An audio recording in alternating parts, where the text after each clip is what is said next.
महाराष्ट्राच्या सर्व परीक्षांमध्ये नेहमी आरक्षणामुळे जागा बदलतात. नैराश्यामधनं एखादा विद्यार्थी आत्महत्या करतो. त्या आत्महत्येचं पाप क्लासेसवाले स्वतःवर घेतात. हा विद्यार्थ्यांच्या जीवनाशी खेळलेला तुमचा हा खेळ आहे का? परत एकदा मी म्हणेल का तुम्ही लोकांनी हा धंदा सुरू केलेला आहे. खूप सारे क्लासेसवाले स्वप्न विकायचा प्रयत्न करतात. अरे वा, काय दिसतोस तू छान, चल एका वर्षात तर तू PSI होशील, आमची इंटिग्रेटेड बॅच आहे. मी क्लासेसवाल्यांकडे खूप जास्त तुमचा जोर आहे की त्यांना एक आरोपी करायचा तुमचा प्रयत्न आहे. तर मग कुठेतरी तुम्ही स्वप्न विकायचा प्रयत्न नाही करत विद्यार्थ्यांना? तुम्हाला असं म्हणणं आहे की MPSC एक जुगार आहे का विद्यार्थ्यांसाठी? हो, 7-8 वर्ष विद्यार्थी तयारी करतोय यामध्ये त्याचं वय निघून जात आहे. यामध्ये तो 30-35चा होतो. अपयशी माणसाला कोणी जवळ करत नसतं. शो ऑफ करण्याच्या नादामध्ये 50% क्राऊड आहे जो MPSCकडे वळलेला आहे. मग हा त्यांचा आत्मविश्वास म्हणायचा का निवळ मूर्खपणा म्हणायचा? MPSCला पूर्ण लाईफ समजणं खूप चुकीचं आहे. एकही पूर्वपरीक्षा पास होण्याची लायकी नसलेले, शंड मानसिकता असलेल्या काही व्यक्तींनी आपल्या सदाशिव पेठेमध्ये शिक्षणाचा बाजार मांडलाय.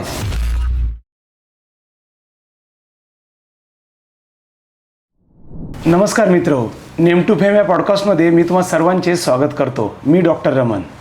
आज आपण अशा आगळ्या वेगळ्या व्यक्तींना भेटणार आहोत की जे प्रसिद्धीपासून नेहमी 2 हात दूर राहतात, परंतु विद्यार्थी प्रिय असलेले, नैतिकता जपणारे असे थोर व्यक्तिमत्व म्हणजे माननीय श्री अजित पाटील सर आज आपल्या स्टुडिओमध्ये आहेत. आज आपण त्यांच्याशी दिलखुलास गप्पा मारणार आहोत. MPSC विद्यार्थी आणि त्यांचं वास्तव आणि सध्या परीक्षा ज्या पद्धतीने बदलत चाललेल्या आहेत अशा सविस्तर विषयावरती आपण चर्चा करणार आहोत. आज आपल्यासोबत आहेत अजित पाटील सर. नमस्कार सर. नमस्कार सर. माझा तुमच्यासाठी पहिलाच प्रश्न आहे की तुम्ही आज क्लासेस या क्षेत्रामध्ये आलात किंवा फ्रीलान्सर म्हणून तुम्ही शिकवताय. तुम्हाला परीक्षेमध्ये यश नाही आलं म्हणून तुम्ही इकडे आलात का आवड होती म्हणून इकडे आलात सर? कसं असतं सर, बघा, आपण त्या क्षेत्रामध्ये करिअर करतो ज्यामध्ये आपल्याला नॉलेज असतं. बरोबर? अगदी बरोबर. आता आम्ही ग्रॅज्युएशन 3 वर्ष केलेलं आहे, पण आम्ही MPSCमध्ये 6 ते 7 वर्ष आम्ही विविध टप्प्यावरती यश संपादन केलेलं आहे. मग आम्हाला जास्त आमच्या ग्रॅज्युएशनपेक्षा किंवा आमच्या एज्युकेशनपेक्षा आम्हाला जास्त नॉलेज MPSC क्षेत्रातलं आलेलं आहे. त्यामुळं आम्ही त्या क्षेत्रात करिअर करायचं आम्ही ठरवलं. ठीक आहे. आणि दुसरी गोष्टमध्ये की आम्हाला समाजसेवा पहिल्यापासून करायचा हा आमचा हेतू होताच. मग तो शासकीय सेवेत जाऊन करता नाही आली तर इथं गरीब विद्यार्थ्यांना किंवा चांगल्या विद्यार्थ्यांना योग्य मार्गदर्शन करून त्यांना त्यांच्या स्वप्नांपर्यंत पोहोचवण्याचं आम्ही काम करतो आहे. त्यामुळं यातून फ्रस्ट्रेशनमध्ये आम्ही टीचिंगमध्ये आलो हा प्रश्न उरत नाही आहे. तर तो आम्ही करिअर म्हणून ॲज अ चॉईस केलेला आहे आणि त्याच्यामध्ये प्रामाणिकपणा आम्ही ठेवलेला आहे आणि तो इथं यापुढेही जपणार आहोत. नाही, अर्थातच तुमच्याबद्दल मी ऐकलं आहे की तुम्ही नेहमी प्रसिद्धीपासून दूर असता आणि विद्यार्थ्याप्रती नेहमी तुमचं एक आदराची भावना असते आणि नेहमी त्या विद्यार्थ्यांना आयुष्यामध्ये काही ना काहीतरी करावं, कुठली तरी पोस्ट अचीव करावी म्हणून तुम्ही प्रत्येक मुलाला तुम्ही नेहमी मार्गदर्शन करता. हो. म्हणूनच माझा पहिला तुमच्यासाठी प्रश्न होता की आवड म्हणून आलात का की बाबा फक्त आता, कारण आपण बघतोय सर आता सध्या पुण्यामध्ये म्हणजे MPSC क्लासेसचं एक सगळ्यात मोठा हब बनलेला आहे. प्रत्येक जण एक मोठे म्हणजे आपण असं म्हणू की 5-5 आकडेच्या पुढे त्यांची फीस आहे कमीत कमी, असे प्रत्येक सर्व क्लासेसवाल्यांची. तर मग कुठंतरी तुम्हाला असं नाही वाटत का की इतकी फीस घेणं आणि ज्या पद्धतीचा आपण कोर्स शिकवतोय ते कुठंतरी कंपॅरिझन होऊ शकतं का? नाही, हे बघा, आता फीजचं म्हणाल तर वेगवेगळ्या अकॅडमीची फीज वेगवेगळी आहे. त्यामध्ये सुद्धा कमीच कमी फी असणारे बरेच क्लासेस आहेत. एवढंच काय, गव्हर्नमेंटने सुद्धा सारथी, बार्टी यासारख्या संस्था काढलेल्या आहेत स्पर्धा परीक्षेसाठी. त्यामुळे स्पर्धा परीक्षेमध्ये तुम्हाला यश हवं असेल किंवा तुम्हाला त्यामध्ये सक्सेस हवा असेल तर भरमसाठ फी किंवा भरमसाठ पैसे भरणं काही गरजेचं राहिलेलं नाही आहे. कारण गव्हर्नमेंटने खूप चांगले इनिशिएटिव्ह घेतलेले आहेत. सारथी असेल, बार्टी असेल यासारख्या योजनांमार्फत, SIAC सारख्या पूर्वपरीक्षा प्रशिक्षण केंद्रामार्फत बऱ्याच अल्प दरामध्ये त्यांनी ह्यामध्ये प्रशिक्षण प्रोव्हाइड केलेलं आहे. त्यामुळं ज्यांचं फी जास्त आहे तो मग बाय चॉईस आहे विद्यार्थ्यांचा की तुम्हाला त्यात जास्त फी देणाऱ्याकडे जायचं आहे का तुम्हाला दर्जेदार शिक्षण देणाऱ्या संस्थेकडे जायचं आहे, तो त्यांचा चॉईस आहे. त्यामुळं फीचं असं आहे की ते प्रत्येक अकॅडमीची वेगवेगळी पॉलिसी आहे. त्यामुळं गरीब विद्यार्थ्यांना यापासून वंचित राहतात का? तर नाही आहे. त्यांना गव्हर्नमेंट पण आहे आणि कमीत कमी फीजमध्ये दर्जेदार शिक्षण देणाऱ्या पुण्यामध्ये किंवा पुण्याच्या बाहेरसुद्धा बऱ्याच संस्था आहेत. त्यामुळे तो विद्यार्थ्यांचा निर्णय राहतो शेवटी. परत माझा मुद्दा तिथेच येतो सर, क्लासेसवाल्यांनी कोट्यावधी रुपये कमवले आणि काही काळानंतर विद्यार्थी अभ्यास करून करून त्याला एखादी पोस्ट नाही मिळाली तर त्या विद्यार्थ्याला 10,000ची नोकरी सध्या मिळत नाही. मग हा विद्यार्थ्याच्या जीवनामधला एक जुगार नाही आहे का?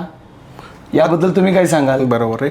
तुम्हाला असं म्हणणं आहे की MPSC एक जुगार आहे का विद्यार्थ्यांसाठी? हो, मला सरळ तसंच म्हणायचं. तुम्हाला कोणत्याही क्षेत्रामध्ये गेला तर तुम्हाला रिस्क असतेच. पण त्या क्षेत्रामधील रिस्क मॅनेजमेंट करणं तुम्हाला जमलं पाहिजे. विद्यार्थ्यांना मी नेहमीच सांगत असतो की ज्यावेळेस तुम्ही MPSC सारख्या अशा थोड्याशा असमतोल किंवा काय म्हणतो आपण त्याला की त्यामध्ये यश निश्चित नाही आहे अशा क्षेत्रामध्ये ज्यावेळेस तुम्ही पाऊल ठेवता त्यावेळेस तुमचा प्लॅन बी रेडी असणं गरजेचं आहे. प्रत्येक संस्था चालकाने अकॅडमीच्या प्रत्येक ओनरने टीचरनी विद्यार्थ्यांना त्याबाबत जागृत करणेसुद्धा गरजेचं आहे. जेणेकरून काही कारणास्तव जर त्याला 5-6 वर्ष MPSC करूनसुद्धा पोस्ट नाही मिळाली तर तो प्लॅन बीच्या जोरावरती स्वतःच्या पायावरती उभा राहू शकतो. अगदी बरोबर. परंतु सर मला तुम्हाला असं एक विचारावं वाटेल, तुम्हाला फिक्स माहिती आहे की 99% विद्यार्थी हे नापास होणार आहेत. नापासचा अर्थ की त्यांचा स्कोर बसणार Failure येणार, नाही. yes. ओके, 99% विद्यार्थी नापास होणार आहेत आणि 1% पोरं पास होणार आहेत. जसं की घ्या, कुठलंही उदाहरण घ्या तुम्ही, MPSCची कुठलीही ॲड घ्या. बरोबर आहे. जर ती ॲड बघितली तर विद्यार्थी आज 5 लाख फॉर्म भरतात आणि जागा तिथं मी म्हणतो चला 5,000 जागा पकडा किंवा बरोबर. तेवढ्या आतापर्यंत जागा तर निघाली, एकदा मागं 7,000ची Oh, आता yes, yes. भरती निघाली होती. मग हे कुठंतरी 1%चं गणित आहे. येस, हे तर तुम्ही मानता. डेफिनेटली. मग 99% विद्यार्थी नापास होणार आहेत हे तुम्हाला माहिती आहे, डेफिनेटली. सर्व क्लासेसवाल्यांना माहिती हो, आहे. माहिती आहे. मग तरी पण हा विद्यार्थ्यांच्या जीवनाशी खेळलेला तुमचा हा खेळ आहे का? परत एकदा मी म्हणेल का तुम्ही लोकांनी हा धंदा सुरू केलेला आहे? हे बघा सर, MPSCमध्ये येणं हा विद्यार्थ्याचा बाय चॉईस निर्णय असतो. जसं राज्यसेवा परीक्षा असो किंवा कोणतीही MPSCची एक्झाम असो, ती देण्याचं कोणतंही सरकारी बंधन आहे का त्या विद्यार्थ्यावर? अजिबात नाही. ग्रॅज्युएशन झाल्यानंतर त्याचा मित्रपरिवार वेगवेगळ्या क्षेत्रामध्ये जातो, तसा तो सुद्धा ह्या क्षेत्रामध्ये बाय चॉईस आलेला आहे. त्यामुळं MPSC क्लासवाल्यांनी त्याला आणलेला आहे का? नाही आहे. तर तो बाय चॉईस आलेला आहे. जर तो ह्या क्षेत्रात आलेला आहे त्याला नैतिकतेला धरून प्रामाणिकपणे चांगलं दर्जेदार शिक्षण देणं हे अकॅडमीचं काम आहे. बरोबर. 99% असो किंवा 90% असो, फेल्युअरचा आणि MPSC अकॅडमीचा त्याचा एक संबंध नाही आहे. हां, ही जाणीव आम्हाला असते की आमच्याकडे 100 विद्यार्थ्यांनी ॲडमिशन घेतलं असेल त्यातले 4 ते 5 विद्यार्थी सिलेक्ट होणार आहेत, बाकींचं 95 to हे तुम्हाला माहिती 90 असतं. हे माहिती असतं आम्हाला. पण ह्याच्यावर आमचा काही एक कंट्रोल नसतो, कारण की विद्यार्थी बाय चॉईस MPSC आलेला आहे, त्याने स्वतःहून घेतलेलं ते एक चॅलेंज आहे. MPSC ही तुम्ही स्वतःहून घेतलेलं चॅलेंज आहे. मग तुम्ही स्वतःहून घेतलेलं चॅलेंज असेल तर म्हणजे तुम्हाला स्वतःलाच ते शिवधनुष्य पेलावं लागणार आहे. त्यामध्ये अकॅडमीची काय भूमिका असणार आहे?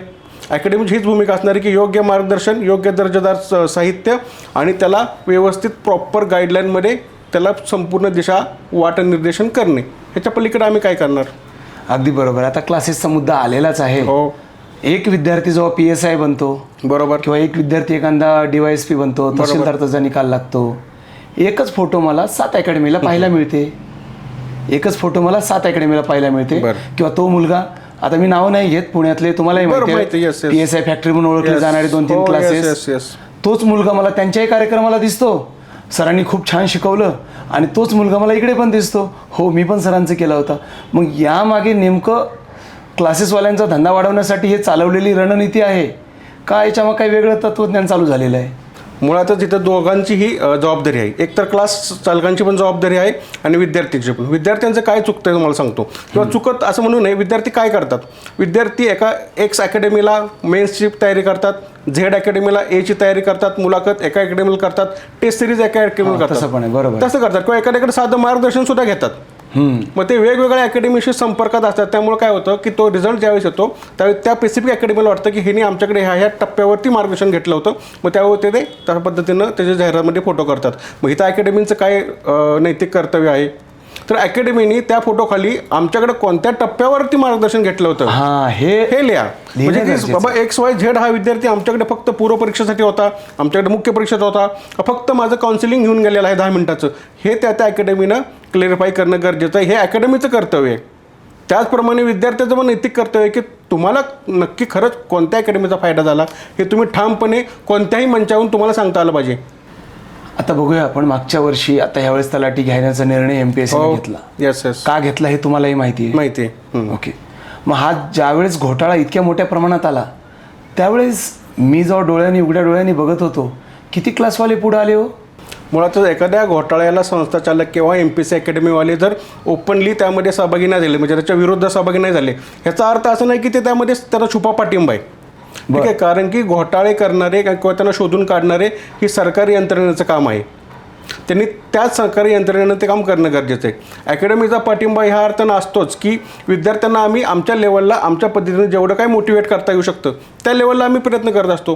पण ओपनली रस्त्यावरती आम्ही उतरत नाही किंवा ओपनली त्याचा काही आम्ही बोलत नाही, ह्याचा अर्थ त्या घोटाळ्यांना पाठिंबा असतो असा समजायचा काय अर्थ नाही आहे. आमची लेवल विद्यार्थ्यांपर्यंत आहे. आम्ही त्या विद्यार्थ्यांना मोटिवेट करत असतो, त्यांना कॉन्फिडन्स देण्याचं काम आमचं आहे. हां, घोटाळे होत असतीलही, त्यांना शिक्षा देणे संबंधित सरकारी यंत्रणेचं काम आहे आणि त्यांनी ते चोखपणे पार पाडावं ही आमची समस्त क्लास चालकांची हीच भूमिका असणार आहे. तुमची ही भूमिका आहे, मान्य आहे, तुम्ही इथं बोललात. परंतु परत माझा तुम्हाला एक प्रश्न आहे, खरंच ती यंत्रणा खरंच काम करते का त्या तत्वावरती आणि त्या लेवलवरती? नक्कीच करते. आत्ताच तुम्ही लातूरचं उदाहरण बघितलेलं आहे. मोठेगावकर सर, येस, नीट पेपरफुटी, एवढा मोठे संस्था चालक, एवढे चांगले पॉलिटिकल कनेक्शन, तरीसुद्धा त्यांना अरेस्ट झाली. ह्याचा अर्थ सरकारी यंत्रणा कुठंतरी पारदर्शक काम करत आहे, हे आपल्याला कुठं ना कुठं मान्य करावं लागेल. हां, काही ठिकाणी त्यांना तेवढं अपयश येत आहे, बऱ्याच ठिकाणी त्यांना अपयशसुद्धा आलेलं आहे की ते मुळापर्यंत जाऊ शकत नाही आहेत. हे कुठंतरी त्यांचं अपयश आहे. पण जे काय आपल्याला दिसतंय, ते काय त्यांना समजतंय, त्यावरून तर आपण असं म्हणू शकतो की सरकारी यंत्रणा काम करत आहे. पण जेवढे करायला हवी, मुळापासून ह्या गोष्टी परत न व्हायला पाहिजेत, यासाठी जेवढा प्रयत्न करायला पाहिजे तेवढ्या करत नाही. म्हणजे माझं सरळ असं म्हणणं आहे की सरकारी यंत्रणा या सर्व घोटाळेबाजांना मुळापासून उखडून टाकण्यात अपयशी ठरते. कारण मी तुमच्याच कमेंट बॉक्समध्ये एक वाक्य बघितलं होतं बरं. की सर तुम्हाला तसं कदाचित आता एवढ्या तुम्हाला कमेंट्स येतात, 2-2.5 हजार तुम्हाला वाचणं नाही झालं, पण मी वाचलं होतं हां, की सर ज्याप्रमाणे घोटाळे होत आहेत, नंतर त्याच्यावर समिती बसवली जाते, नंतर इन्व्हेस्टिगेशन होते, मग कोणीतरी एका मोठ्या मास्याला पकडण्यात येतं. परंतु हे सर्व करत असताना यांची जे काही हिंमत वाढते, कुठंतरी यांच्या डोक्यावरती वरचा राजकीय हस्त असल्याशिवाय हे करत असणार आहेत का? आता ह्या बाबतीत आपण कोणत्याही पुराव्यानिशी कोणत्याही असं स्टेटमेंट करणं चुकीचं आहे. हां, ठीक आहे, मला एवढंच म्हणायचं, जर असे काय घोटाळेबाज असतील तर याच्यासाठी एक वेगळा कायदा, जसं की संघटित गुन्हेगारीसाठी मकोका केलेला आहे, तसा असा शिक्षण क्षेत्रामध्ये हे जे घोटाळे चाललेले आहेत, ह्या घोटाळ्यांना आळा घालण्यासाठी सरकारने एक विशेष कायदा पास करावा. मग त्यामध्ये पेपर फुटणे असू दे, किंवा सेंटर तुमचे हायजॅक करणे असू दे, किंवा त्यामध्ये तुमचे बोगस प्रमाणपत्र काढणं असू दे, मग ते आरोग्याचं असो, म्हणजे PHचं असू दे, किंवा स्पोर्ट असू दे, सगळ्या गोष्टीवरती एक वेगळा कायदा करावा, जे की एज्युकेशनल फ्रॉड होतात. त्या एज्युकेशनल फ्रॉड होणाऱ्या गोष्टीवरती मकोकासारखा कडक कायदा करावा, जेणेकरून की हे पवित्र क्षेत्र बदनाम होऊ नये, अशी माझी रास्त अपेक्षा आहे. आता मागेच बघितलं तुम्ही की काही विद्यार्थ्यांनी अपंग सर्टिफिकेट काढलं, कोणाला ऐकायला येत नाही, कोणाला विद्यांचा प्रॉब्लेम असं दाखवलं त्यांनी, आणि त्यावरती ते तहसीलदार आहेत, काही ठिकाणी DYSP आहेत, भरपूर सारे PS आहेत, म्हणजे ह्या पदावरती ते वेगवेगळ्या पदावरती गेलेत आणि कुठेतरी बाहेर निघाले. काही जणांच्या केसेस अजून प्रलंबित आहेत.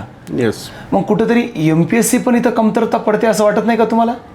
ह्यामध्ये MPSCचा भाग जास्त येत नाही, कारण की MPSCची मुळात काम काय आहे, रिक्रुटमेंट करणे. मुळात हे प्रमाणपत्र ज्या संस्थेने ज्या एजन्सीमार्फत इश्यू होतात, तो मोठा इथं ड्रॉबॅक आहे, किंवा ह्याचं व्हेरिफिकेशन जिथं होतं त्यांचा मोठा ड्रॉबॅक होतो. हे प्रमाणपत्र, बोगस प्रमाणपत्र आत्ताच काढायला सुरुवात झाली का? की 2000च्या अगोदरपासून प्रमाणपत्र बोगस निघत आहेत. परंतु त्या बोगस प्रमाणपत्रांच्या प्रकरणं सापडून सुद्धा संबंधित अधिकाऱ्यावर, संबंधित एजन्सीवर कडक कारवाई न केल्यामुळं त्यांना काय होतं, बाकीच्या लोकांना सुद्धा कॉन्फिडन्स येतो की बोगस प्रमाणपत्र काढली तरी काही प्रॉब्लेम होत नाही, आणि देणाऱ्यांना सुद्धा कॉन्फिडन्स येतो की आपण जरी बोगस प्रमाणपत्र दिली तरी आपल्यावर म्हणावं असा काही कारवाई होत नाही. आणि हे दोघांच्या संगनमताने हे प्रकार वाढत आहेत. त्यामध्ये जीवघेणी स्पर्धा चालू झालेली आहे MPSC सारख्या क्षेत्रामध्ये, कारण की खाजगी क्षेत्रामध्ये जे काही अस्थिरतेचं वातावरण आहे, त्यामुळं सरकारी नोकरी एक सेफ पर्याय झालेला आहे. आणि या सेफ पर्यायामुळे ही जी काही जीवघेणी पद्धत सुरू झालेली आहे, स्पर्धा सुरू झालेली आहे, यामध्ये शॉर्टकट्स त्यामधला हा एक प्रकार आहे की एक शॉर्टकट्स हा वापरायचा आहे की तुम्ही एक अपंगत्वाचं प्रमाणपत्र काढा किंवा खेळाडूचं प्रमाणपत्र काढा. यासाठी MPSCसुद्धा चांगले निर्णय घेत आहे. MPSCसुद्धा वारंवार त्याच्या पॉलिसीमध्ये बदल करत आहे. त्यामुळं MPSCचं आपण कौतुकच करायला पाहिजे. MPSCच्या दृष्टिकोनावर हा उपाय होणार नाही. जसं की एखादं उदाहरण द्या आम्हाला. आता उदाहरण म्हणजे त्यांनी मागं स्पोर्ट्स सर्टिफिकेटचं वगैरे सांगितलं होतं व्हेरिफिकेशन. इव्हन आत्ता तुकाराम मुंडे सरांनी ज्यावेळेस अपंग आयुक्तालयाचे आयुक्त होते त्यावेळेससुद्धा त्यांनी 2014 पासूनचे सर्व स्क्रुनिटी चालू केली होती. दुर्दैवाने त्यांची बदली झाली, तो भाग वेगळा. पण असे काही प्रामाणिक अधिकारी अशा प्रमाणाचे त्याच्या तपासणी करायचे ज्यावेळेस प्रयत्न जरी करतात तरी पुढच्या येणाऱ्या 1-2 पिढीला चाप बसतो बोगस प्रमाणपत्र काढण्याबद्दल. आता इथं सरकारने एक थोडासा धाडसी निर्णय घेऊन अजून काही दिवस मुंडे साहेबांना ठेवणं गरजेचं होतं, जेणेकरून बाकीच्या खऱ्या अपंगांना न्याय मिळाला असता, पण ते तसं झालं नाही. नाही, खरंच असे अनेक अधिकारी आहेत की जे महाराष्ट्रामध्ये काम करतात आपल्या, आणि त्यांच्या ज्यावेळेस ते कार्य जेव्हा सरकारच्या डोईजड होतं त्यावेळेस त्या अधिकाऱ्याची बदली, जसे की माननीय तुकाराम मुंडे साहेब यांच्या 24 वर्षाच्या कारकिर्दीत 26 बदल्या आहेत त्यांच्या. आणि कदाचित आता ते पुण्याचा पदभार त्यांनी सांभाळला आहे. आल्यापासून ते म्हणतात ना त्यावेळेस पण तुकाराम लोकांना पचला नव्हता ना आताही तुकाराम पचणार नाहीये. बरोबर आहे. कारण की तशातली गोष्ट आहे ती. तर सिस्टीमच्या विरुद्ध वागतात असा एक प्रवाह आहे, पण ते सिस्टीमच्या विरुद्ध वागत नाही आहेत, ते सिस्टीमनुसार वागतात म्हणून त्यांना विरोध होतोय. बाकीचे बरेच सरकारी अधिकारी सिस्टीमच्या विरुद्ध वागतात. मुंडे सर हे सिस्टीमच्या बरोबर सिस्टीमसाठी नियमाने कायद्याने वागत असल्यामुळे त्यांना त्रास होतो, त्यामुळे त्यांची बदली होते. तुम्हाला वाटत नाही मुंडे साहेब ज्याप्रमाणे अधिकारी तयार झाले असे अनेक अधिकारी, आता मुंडे साहेब पण परीक्षा पास होऊन गेले, IAS रँक होती. त्याच पद्धतीने आपले राज्यसेवेतले पण काही अधिकारी आहेत जे की रँक होल्डर आहेत. ठीक आहे, 17 आपण पाहतो की 17 22 पर्यंत ना पॅटर्न कधी चेंज झालं राज्यसेवेचं? आता 2022ला लेटेस्ट चेंज केलं, 2025चा पहिला पेपर झाला. हां, पहिला पेपर झाला. आता आपण पाहतोय की नेहमी MPSC काय बोलते की आम्ही UPSCला फॉलो करतो. काय म्हणते? UPSCला फॉलो करतो. बरोबर. अर्थातच त्यांचं असं म्हणणं होतं किंवा मी काही IASला भेटलो होतं त्यावेळेस मला त्यांनी सांगितलं की MPSC म्हणजे तुम्ही सध्याच्याला तुम्ही फक्त पोपट तयार करताय. काय बोलले मला ते? फक्त तुम्ही पोपट तयार करताय. म्हटलं तुम्ही असं कसं म्हणताय सर, पोपट तयार करताय?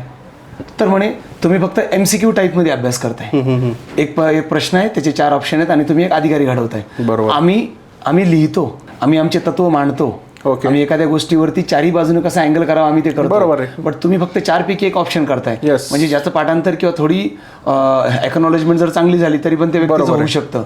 मग आता ते सर्व फॉलो केलंय तर मग रिझल्ट का फॉलो होत नाही आपला? वेळेवरती रिझल्ट का लागत नाहीयेत? परत परीक्षेच्या वेळापत्रकामध्ये नेहमी लेट का होतंय? मग हे MPSCचा अपयश नाही आहे का? MPSCचं पूर्वीचं जे काही प्रॉब्लेम्स होते ना ते मॅन पॉवरचा प्रॉब्लेम होता. आत्ता तुम्ही बघितलं की MPSCला एक स्वतंत्र ऑफिस दिलेलं आहे, पहिल्यांदा एक मॅन पॉवर तशी दिलेले आहेत. आत्ता चांगले आत्ता सध्याचे जे सचिव आहेत MPSCचे ते सुद्धा अतिशय दर्जेदारपणे काम करतात. ह्याचं उदाहरण तुम्हाला आत्ता दिसतंय की सेकंड डेला की आली, सेकंड की सुद्धा आली आणि आता रिझल्टसुद्धा लागणार आहे. म्हणजे स्पीड कुठंतरी सरकारने MPSCने चांगलं पकडलेलं आहे जेव्हापासून त्यांना नवीन कार्यालय मिळालेलं आहे. म्हणजे मला असं म्हणायचं की MPSCला जेव्हा नवीन कार्यालय मिळाली, मॅन पॉवर मिळाली, तर त्याच्यामध्ये बऱ्याच सुधारणा झालेल्या आहेत, मग त्या होत राहणार आहेत. त्यामुळे तुम्ही असं म्हणून आपल्याला चालणार नाही की आता MPSCचा कारभार वगैरे. MPSCचा कारभार आता बऱ्यापैकी सुधारत चाललेला आहे आणि तो अभ्यासक्रमसुद्धा त्यांनी अतिशय छान बदललेला आहे. प्रश्नांची काठिण्य पातळी त्यांनी वाढवलेली आहे, विद्यार्थ्यांना विचार करायला लावणारी आहे आणि नक्कीच त्यांनी त्यामध्ये बदल केलेले आहेत आणि याबद्दल आपल्याला त्यांचं अभिनंदन करायला पाहिजे. अगदी बरोबर. आणि त्यांच्याकडून अजून बऱ्याच अपेक्षा आहेत विद्यार्थ्यांना. हल्ली पाहतोय आपण परीक्षा झाली की थोड्या दिवसामध्ये कोर्ट केस होते. बरोबर. परीक्षा झाली की कोर्ट केस होते. बरोबर. मग हे परीक्षा घेणाऱ्याचं अपयश आले का फक्त विद्यार्थ्यांचा परीक्षा पुढे ढकलण्यासाठी स्टंट आहे? नाही, ह्याच्यामध्ये विद्यार्थ्यांचं तुम्हाला असं म्हणायचं आहे का की विद्यार्थी परीक्षा पुढे ढकलण्यासाठी कोर्ट काय करतोय? तर हे एकदम चुकीचं आहे. विद्यार्थ्याला राज्यघटनेने अधिकार दिलेले आहेत, आपल्या संविधानाने त्याला अधिकार दिलेले आहेत की तो त्याच्या हक्कासाठी तो कोर्टात जाणारच. जर तुम्ही चुकीचे प्रश्न काढत असाल तर तो कोर्टात जाणारच. तुमच्या न्यायालयामध्ये तुमच्या पॉलिसीमध्ये काही विसंगती असतील, त्रुटी असतील तर त्यावर तो बोट ठेवून न्यायालयात जाणारच. त्यामुळं तो विद्यार्थ्यांचा स्टंट म्हणणे चुकीचं आहे. ह्याच्यासाठी काय करावं लागलं की आयोगाला स्वतःला बदलावं लागेल. ह्या बाबतीत थोडंसं आयोग अजून माग आहे.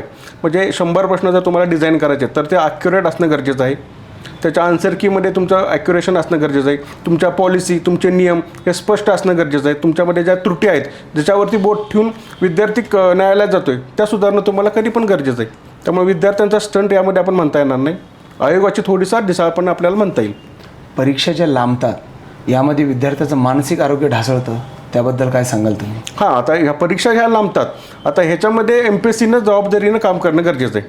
कारण की विद्यार्थ्यांना MPSC परीक्षा अवघड आहे, ती परीक्षा पास होतात का फेल होतात ह्याच्यापेक्षा जास्त बर्डन कशा असतं, परीक्षा पुढे गेल्याचं असतं. कारण की परीक्षा पुढे जाणे म्हणजे MPSC करण्यासाठी पुण्या मुंबईसारख्या किंवा पुणे औरंगाबाद अमरावती नागपूरसारख्या शहरामध्ये ग्रामीण भागातून येऊन राहणाऱ्या विद्यार्थ्यांचा जो काही मासिक खर्च असतो तो ह्या परीक्षा पुढे ढकलण्यामुळे वाढत असतो. प्लस त्यांची मानसिकता हे होत असते, खराब होत असते. कारण की वय वाढत असतं. एकदा का तुम्ही कॉम्पिटिटिव्ह एक्झाम ह्या क्षेत्रामध्ये पाऊल ठेवता त्यावेळेस तुम्ही एका अनिश्चिततेच्या गर्दीत अडकले जाता. कारण तुम्ही ग्रॅज्युएशन तुमच्या बरोबरचे सर्व मित्र एक वेल सेटल असतात, त्यांना जॉब लागलेले असतात, त्यांचे लग्न वगैरे सगळं सेटल असतं. हा विद्यार्थी मात्र होरपळत असतो.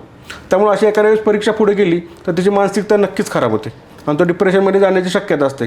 अशासाठीच आयोगाने काय करायला पाहिजे की त्याचं वेळापत्रक योग्यरीतीने फॉलो करणं हे आयोगाच्या हातात काम आहे. ह्याच्यावरती आयोगाला अजून काही गोष्टी करणं गरजेचं आहे आणि ह्याच्यावरती काम करणं अजून आयोगाचं बाकी आहे.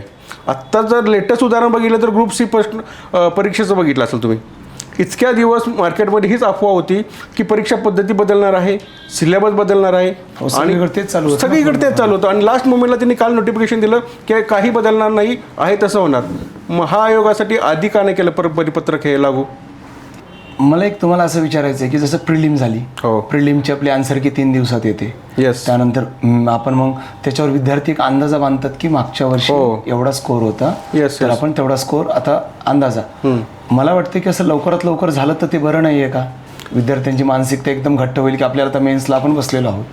नाही MPSC मध्ये आता सध्या होत नाही आहे तेवढा फास्ट निर्णय, पण आता अशा अपेक्षा वाढलेली आहे आत्ताच्या ज्या लास्ट 2-3 महिन्यापासून की आन्सर की पटकन येणं, ह्या गोष्टी सेकंड आन्सर की पटकन येणं आणि त्यानंतर आयोगाच्या सचिवाचं स्पष्टीकरण असणं, ह्याच्यावरून असं वाटतं आहे की आयोग आता बदलत आहे, परीक्षा पद्धतीमध्ये पण बदलत आहे आणि त्याच्या कार्यपद्धतीमध्ये बदलत आहे. मान्य करतो की UPSC सारखं आपण अजून त्या लेवलला गेलेलो नाही आहे, UPSC सारखं आपण कॅलेंडर फॉलो करत नाही आहे, पण MPSCला माझी हीच नम्र विनंती राहील की त्यांनी UPSC सारखं काटेने पातळीसुद्धा आणावी आणि UPSC सारखं त्यांनी टाईम टेबलसुद्धा फॉलो करावं, जेणेकरून विद्यार्थ्याची मानसिकता खराब होणार नाही. ही मात्र त्याला एक विनंती राहील माझी. आता आपण आयोगाचंच बोलतोय, तर माझा पुढचा प्रश्न तुमच्यासाठी असा आहे, आयोगातील सदस्याच्या आणि अध्यक्षाच्या ज्या नियुक्त्या होत्या त्या त्यांच्या गुणवत्तेच्या आधारावर होतात का राजकीय लागेबंद असलेल्यामुळे होतात? सध्या तरी याच्यावरती गुणवत्तेच्या आधारावर मी म्हणेन, कारण की मी तुम्हाला आत्ता मागं पण तेच सांगितलं की आयोगाने काही दिवसापासून चांगलं काम करायला सुरुवात केलेली. ह्याच्या अगोदरसुद्धा काही जे सचिव अध्यक्ष होते त्यांनी काही क्रांतिकारी निर्णय आणलेले आहेत आणि आत्ताच्या सुद्धा कार्यकारिणीने चांगले निर्णय आणले. त्यातला सगळ्यात बेस्ट निर्णय असा आहे की MCQ पॅटर्न रद्द करून जी ऑब्जेक्टिव्ह पद्धत होती ती सगळी रद्द करून आता जे डिस्क्रिप्टिव्ह म्हणजे वर्णनात्मक पद्धती आणलेली, हा MPSCचा मास्टर स्ट्रोक आहे आणि तो आणणं गरजेचं होतं. बस मला तो गरजेचं होतं. चांगले अधिकारी घडण्यासाठी अत्यावश्यक पाऊल होतं. रिटर्न आणि UPSC मध्ये सुद्धा यामुळे मराठा टक्का वाढण्याची शक्यता आहे. आरक्षणाचा वाद नेहमीच आपल्या MPSC मध्ये पाहायला मिळालाय किंवा महाराष्ट्राच्या सर्व परीक्षामध्ये नेहमी आरक्षणामुळे जागा बदलतात. हो, मागे पुढे होतात. आता जरांगे साहेबांचं आंदोलन झालं त्याच्यामुळं पण परत आलं की जागा वाढ म्हणजे जागेंच्या आरक्षणाबद्दल असं कमी जास्त झालं बरं प्रमाण. मग याच्यामुळे ओपनच्या मुलावर अन्याय होते असं वाटते का तुम्हाला? नाही, आरक्षणामुळे ओपनच्या विद्यार्थ्यावर अन्याय होण्याचं काही कारण नाही, कारण की आता सगळ्यांनाच आरक्षण आहे. EWS हा एक कोटा असा आहे की ज्याच्यामध्ये तुमचं जर उत्पन्न NCLच्या कमी असेल तर तुम्हाला आरक्षण मिळतंच, मग तुम्ही कोणतेही कास्ट धर्माचे असू दे. त्यामुळे सर्व जाती धर्मांना आता आरक्षण मिळालेलं आहे. आरक्षणाचा ओपनवर अन्याय होतो असं काही आता म्हणता येणार नाही. हां, पण या आरक्षण पॉलिसीचा सगळ्यांवर इफेक्ट होतो मात्र, हे मात्र नक्की. तो कसा होतो की अचानक काहीतरी जागा वाढ, एखाद्या संवर्गामध्ये जागा कमी होणे किंवा एखाद्या संवर्गाला जागाच नसणे, या गोष्टीमुळे विद्यार्थ्यांवर थोडाफार अन्याय होतो, हा मान्य करतो. पण आरक्षणामुळं आता ओपनच्या विद्यार्थ्यांवर डायरेक्ट काही इफेक्ट होत नाही. थोडंसं मेरिटमध्ये कमी जास्त होऊ शकतं, पण आता ओपनमधले जे गरीब विद्यार्थी आहेत ते सुद्धा आता EWS मध्ये गेलेले आहेत. नैराश्यामधनं एखादा विद्यार्थी आत्महत्या करतो, त्या आत्महत्येचं पाप क्लासेसवाले स्वतःवर घेतात का आयोग स्वतःवर घेणार आहे का राज्य सरकार स्वतःवर घेणार आहे?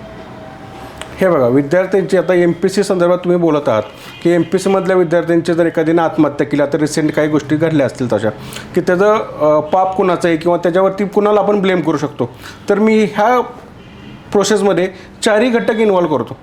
पण ह्याच्यामध्ये सरकारचं थोड्याफार प्रमाणात अपयश आहे, क्लास संस्था चालकांचं पण थोडंफार अपयश आहे, पण संस्था चालकांमध्ये पण काही नीतिमत्ताला धरून चालणाऱ्या संस्थांचं काही हात नाही आहे आणि थोडंसं MPSC आणि बहुतांश त्या विद्यार्थ्याचं चौघांचीही भूमिका महत्त्वाची आहे. आता सरकारी पातळीवर भूमिका काय आहे की ह्या कमी जागांची मागणीपत्र पाठवणे, मागणीपत्र लेट पाठवणे, त्यामुळे MPSCला जाहिरात काढायला उशीर होणे, ह्या गोष्टी प्रोसेसमुळे काय होतात, एक प्रिलिम फेल झाली की 2-3 वर्षाचा गॅप पडतोय.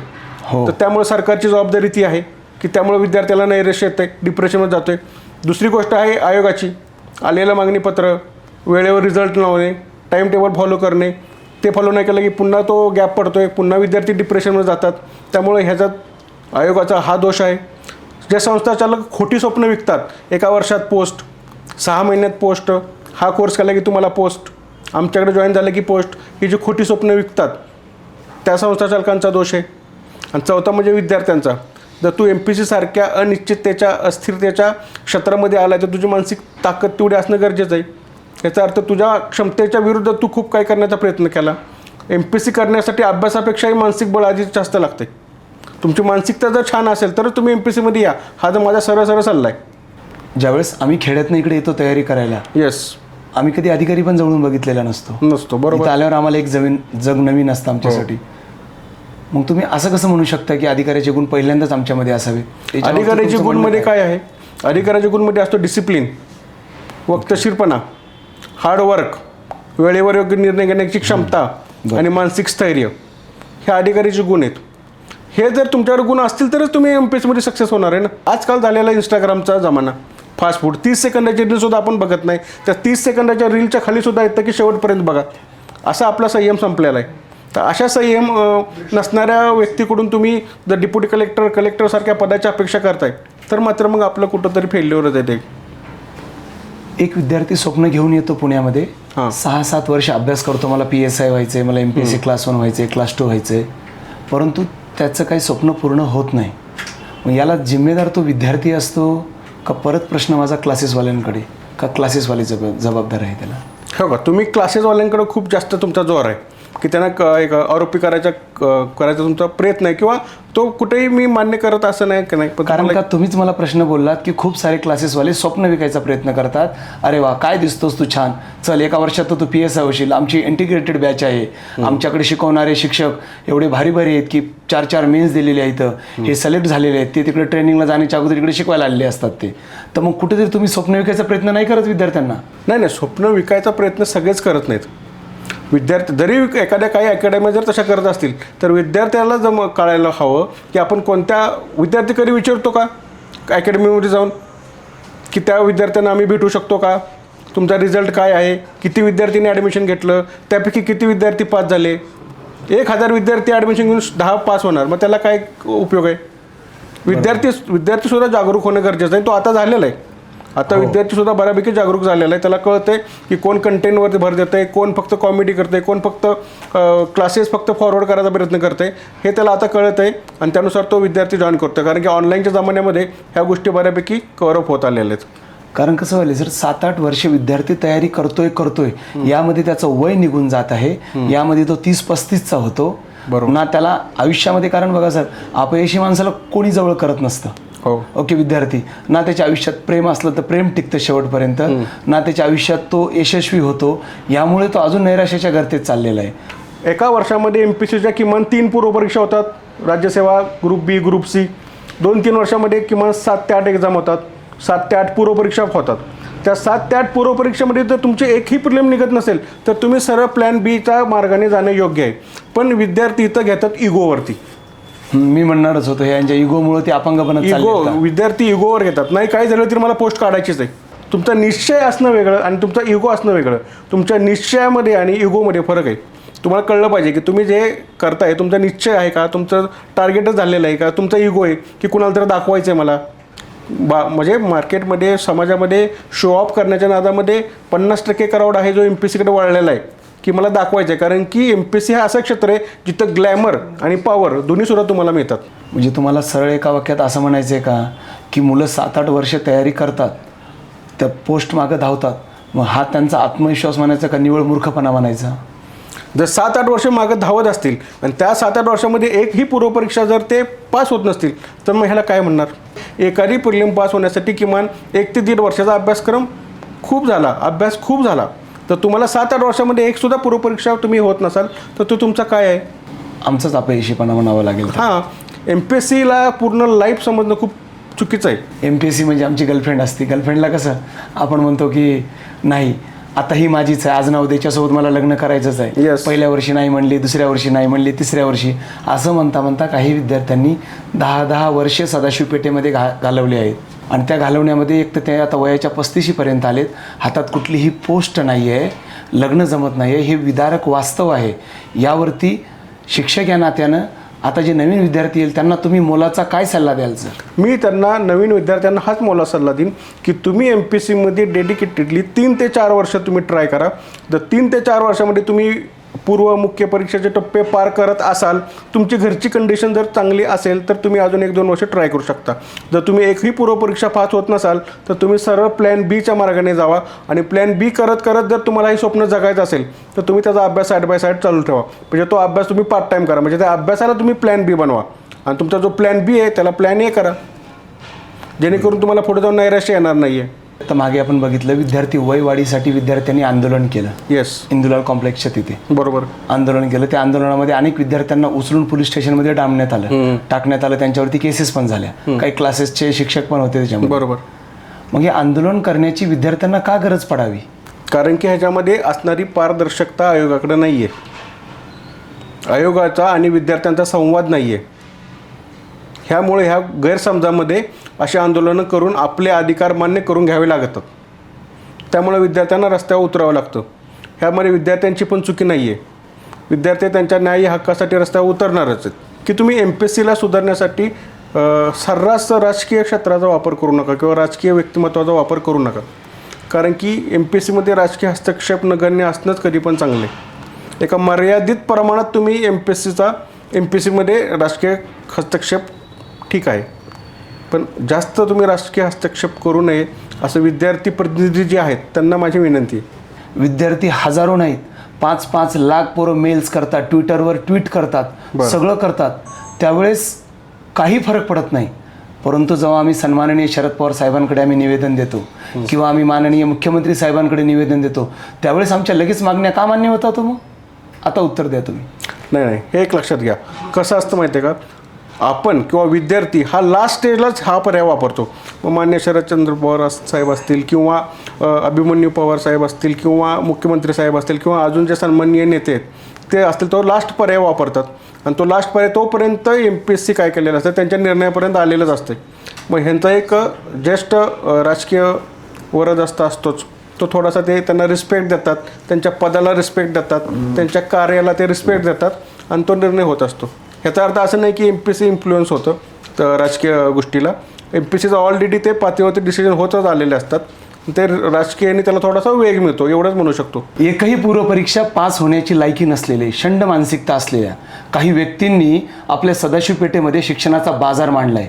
अक्षरशः विद्यार्थ्यांची लूट करतायत असे काही क्लासेसवाले. याबद्दल तुमचं मत काय सर? एकही पूर्वपरीक्षा पास न होणारे जे काही टीचर्स असतील, एज्युकेटर असतील, याबाबत विद्यार्थ्यांनी जागरूक होणं खूप गरजेचं आहे. आपण एखाद्या व्यक्तीकडे मार्गदर्शन घेत असू, म्हणजे आपण साधा एक शर्ट जरी घ्यायचं म्हटलं तर तो आपली साईज, कलर, ह्या सगळ्या गोष्टींचा फिटिंगचा विचार करतो एखाद्या साध्या शर्टसाठी. मग तुम्ही तुमच्या आयुष्याचं करिअर एका व्यक्तीच्या हातात सोपवणार आहात, मग त्याबद्दलची माहिती घेणं विद्यार्थ्याचं प्रथम कर्तव्य आहे. विद्यार्थ्यांनी बोलायला शिकलं पाहिजे, त्यांचा तो हक्क आहे. तुम्ही एखाद्या एज्युकेटरकडे जर शिकणार असाल तर त्याची प्रोफाईल तुम्हाला माहिती असणं गरजेचं आहे. त्यांनी किती पूर्वपरीक्षा दिल्या आहे, तो किती मेन्स दिल्या आहे, त्यांनी किती इंटरव्ह्यू दिले, हे त्यांना माहिती असणं गरजेचं आहे. हा विद्यार्थ्यांनी विचारलं पाहिजे आणि विद्यार्थी विचारणार आणि विचारतसुद्धा आहेत. याची सुरुवात पण झालेली आहे. त्यामुळे तुमचा प्रश्न अगदी योग्य आहे सर आणि याला माझं पूर्ण समर्थन आहे. हे विद्यार्थ्यांनी विचारलं पाहिजे. मी तर म्हणतो जर विचारत नसतील तर विद्यार्थ्यांनी आता सुरू करा. अगदी बरोबर. म्हणजे जेणेकरून विद्यार्थी योग्य टीचरकडे जाण्याचा प्रयत्न नक्कीच करतील आणि त्यामधून त्यांना सक्सेस लवकर मिळेल. हो सर, आता एक माझा दुसरा एक जवळचा आणि विद्यार्थ्यांच्या खूप जिव्हाळ्याचा प्रश्न आहे, तो म्हणजे त्यांच्या रिलेशनशिपचा. एक विद्यार्थी सदाशिव पेठेमध्ये येतो, आपण म्हणतो की दिल्लीचं मुखर्जीनगरचं प्रेम आणि त्या सदाशिव पेठेचं प्रेम हे इथल्या इथंच राहून जातं. बरोबर आहे. बाहेर जाण्याचं प्रमाण फार कमी आहे. बरोबर. विद्यार्थी जे हल्ली जास्तीत जास्त प्रेमामध्ये पडतायत एकमेकाच्या, आपण पाहतो अभ्यासिकेमध्ये त्यांचं प्रेम सुरू होतं. तर ही जे कल्चर जे आपल्या सदाशिव पेठेत सुरू झालेलं आहे किंवा महाराष्ट्राच्या MPSC क्षेत्रामध्ये, तर याबद्दल तुम्ही काय सांगाल? विद्यार्थ्यांनी काय खबरदारी घेणं गरजेचं आहे का? त्याचबरोबर नाही तर ह्या प्रेमाच्या याच्यामध्ये कितीक जणांच्या पोस्ट नाही निघालेल्या आहेत सर? नाही, हो का, तुम्ही विचारताय MPSCमधल्या रिलेशनशिपबाबत, बरोबर. त्यांचं रिलेशनशिप जे असेल त्याबाबत हा प्रश्न असला तर मी तुम्हाला सरळ सांगतो, रिलेशनशिप असणं किंवा एखाद्या व्यक्तीच्या प्रेमात असणं काही चुकीचं नाही आहे. पण त्या व्यक्तीमुळं तुमच्या जर करिअरमध्ये ग्रोथ होत असेल, तुमच्या करिअरला काहीतरी सपोर्ट मिळत असेल तर तुमचं नातं ते सुदृढ नातं असं समजायला हवं. पण त्या व्यक्तीच्या नात्यामुळे जर तुमच्या करिअरला ब्रेक बसत असेल, तुमच्या अभ्यासामध्ये व्यत्यय येत असतील तर ते नातं कधीही चुकीचं आहे. म्हणजे प्रेम करणं हा गुन्हा नाही आहे, पण चुकीच्या व्यक्तीबरोबर करणं हा मात्र गुन्हाच आहे. पुणेकरांचा एक थेट प्रश्न आहे जो की मी अनेक वेळा वापरला की MPSCच्या मुलांमुळे आमची संस्कृती बिघडत चाललेली आहे. MPSCच्या मुलांमुळे संस्कृती बिघडते. MPSCची मुलं काय पक्क्याचं होऊन आलेत काय? MPSC मुलं सुद्धा ह्या महाराष्ट्राच्या मातीतलीच आहेत, ग्रामीण भागातलीच आहेत. तुम्हाला परप्रांतीय चालतात, मग आपल्याच महाराष्ट्र मातीतली तुम्हाला चालत नाही. बरं, संस्कृती बिघडली, तुम्ही कोणत्या अर्थानं संस्कृती बिघडली? जर तुम्हाला असं वाटत असेल तुम्ही तुमच्याकडे कायदेशीर उपाय आहेत, तुम्हाला तुमच्या सोसायटीमध्ये जर काय वातावरण बिघडत असेल तर तुमच्याकडे लिगल गोष्टी आहेत, तुम्ही तुमच्या त्या घरमालकाला सांगू शकता. पण सरळ सरळ तुम्ही असे आरोप करणं मला वाटतं चुकीचं आहे. समजा तुम्हाला मुख्यमंत्र्यांनी बोलवलं, बरं. एक स्पेशल फोर्स तयार करायची आपल्याला, हे जे परीक्षेमध्ये होणारे जे घोटाळे आहेत तर त्यांना थांबवण्यासाठी आणि परीक्षेची यंत्रणा लवकर लागावी, सुरळीत चालावी यासाठी, तर तुम्ही मोठे कोणते 3 निर्णय घ्याल? हो का, निर्णय घेणं एवढा मी मोठा नाही, पण मी मुख्यमंत्र्यांना विनंती करू शकतो की त्यांनी 3 निर्णय घ्यावेत, जेणेकरून की MPSCमधलं बऱ्यापैकी जो काही ड्रॉबॅक आहे तो निघून जाईल. पहिला आहे की त्यांनी पहिल्यांदा MPSCचं एक कॅलेंडर तयार करावं आणि ते काटेकोरपणे फॉलो करून घ्यावं.